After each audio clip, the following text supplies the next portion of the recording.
spec.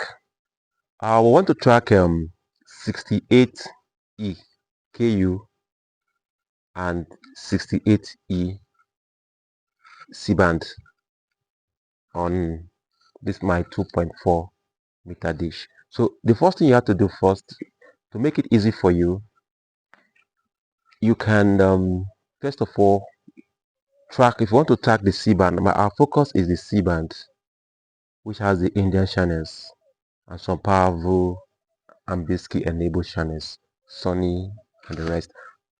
That is our focus. But some people find it difficult to track C-band directly. So first of all, you use a KU LNB. After you use a KU LNB, confirm that you've got your KU LNB. Then you now, after you've got the signal, you remove it completely. Remove this, the KU LNB and the holder, remove it completely. Then you get a C-band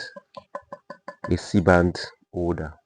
So the good thing is that you can combine the C band and the KU band on one LNB. Like this LNB now, it has, this place is the KU and this place is the C band. So by the time I'm done, I will get both the C band and the KU band with this. So let's first of all confirm that this one is working. First of all, you have to confirm that you got your signal properly.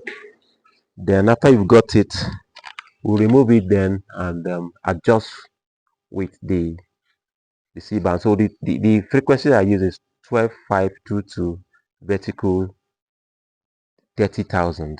12522 vertical 30,000. So that was what I used to track this. So I have to go out from the front of the dish. If not, the signal will be blocked.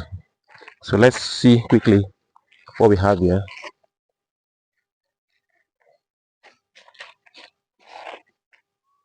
We have this. Okay, hold on. I'll quickly go through the SAT